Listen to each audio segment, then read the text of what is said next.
Okay. First, I did want to mention that my ancestors' bones are at the Phoebe Hearst Museum, and there's about like 100 of them over there. So we have gotten a few back, but they have never given all of them back. My tribe is working on getting them all back, though. I just wanted to mention that before I started my actual speech.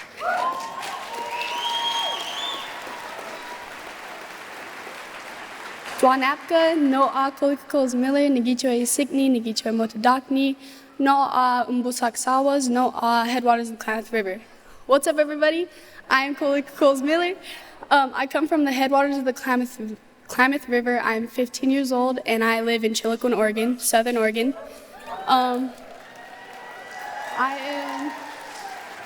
Klamath and Modoc, and I've been a res kid like my whole life, you know.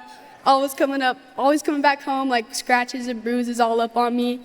Going around my small town with my cousins, jumping off the bridge, going on the homelands with my mom and my brother, and going hunting and fishing with my dad, which my dad says I'm not very good at, but it's whatever.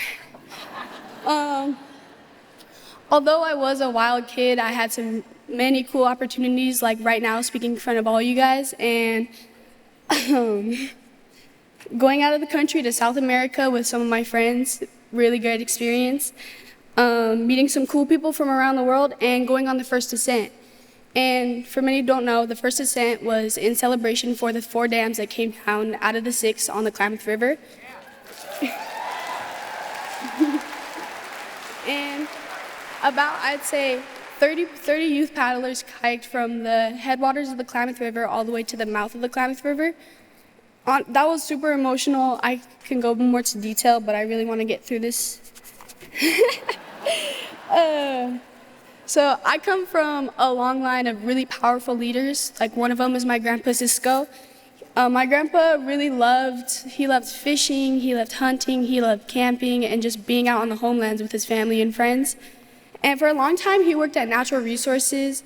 So then he became the director. And so he saw when our trauma-koptu, which are sacred fish to my people, started becoming sick. He became tribal chairman not long after and was a well-respected man. I'm sure many people may know him because he was well known. Even before he was on tribal council, he was a strong advocate for our rivers, land, fish relatives, and our treaty rights. He really wanted our people to practice their treaty rights because he loved doing that. He wanted our people to love doing that. And I never got to meet my grandpa, sadly. He passed away. But my dad and family tell me a lot of stories about him. You know, he was a big man. But he was a really funny dude, and lots of people loved him.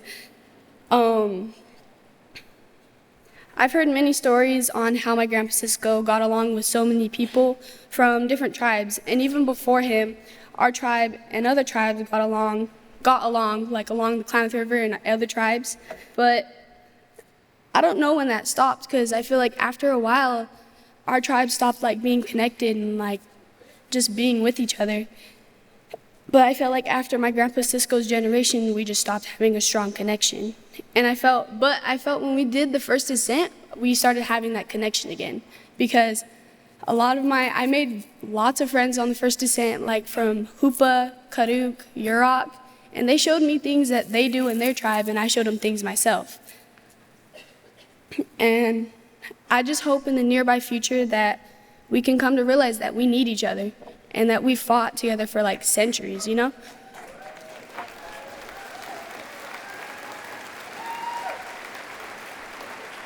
And so I'm going to talk about my trauma-koptu. So the trauma-koptu, they're found nowhere else in the world, and they're on my territory, Southern Oregon. They're my people's most sacred fish, and our saying is, if our fish die, we die. Our people say that. And our fish have been getting close to the point of extinction. You know, I've never seen them healthy. We only have maybe a few thousand of them left. And years ago, my grandpa, when he was working out at Natural Resources, our elders came to him and said, there's something wrong with the fish. You know, they're getting sick. And there was something wrong. They were getting super sick. The waters were getting really bad for them. It was super warm. And it's because of the agriculture around our lake and river.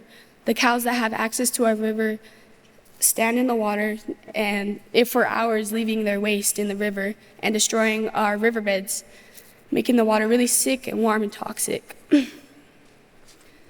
The rivers and lakes became toxic to any animal or human, and summertime is probably definitely the worst for like our rivers and our fish, because that's when the algae blooms and the water becomes like unnaturally warm, like really bad. You can't even touch the water, and it becomes really smelly. It's bad. But a few summers ago, I can say this because a few summers ago I was out on the lake. I think I was flatwater kayaking, just having fun, you know. And a few days later, I got sick and I was hospitalized. That's how bad our rivers have gotten.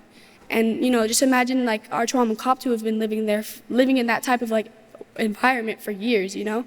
They're sick. They're really sick. And I'd say this summer is going to be really bad because we didn't have a winter. We had maybe 2 to 3 days of like snow, and then it melted like the next week. So we're going to have a really dry summer, and I'm really scared for our Klamath Tribes too because they need water, you know?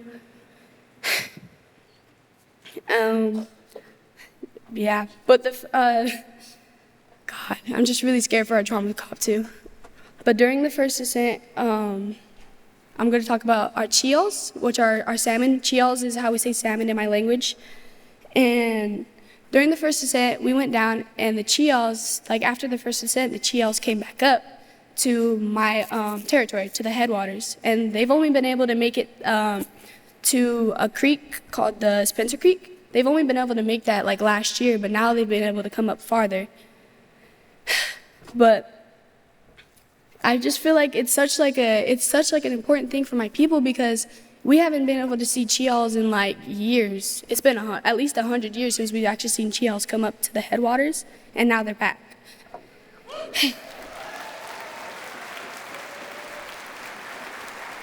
And I feel like on that first descent that we led the chiels home.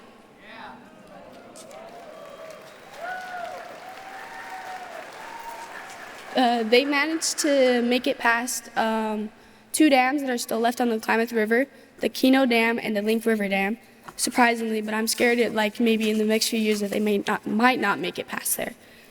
And during the first descent, we had to walk around these 2 dams, and I was sad. I was mad because, you know, 4 out of the 6 dams came down on the Klamath River, but these 2 that were stuck on my territory. And you know, it just felt weird because we had to get out in this nasty water and we had to walk around these dams, and it's just seeing it just made me super emotional. But I watched one of the dams on my territory come down, or not come down, but I watched the river reconnect with my brother and my mom, and that was super emotional. I just wish that could happen for the Keynote and Link River Dam. And I know those final barriers will come down. It just takes time.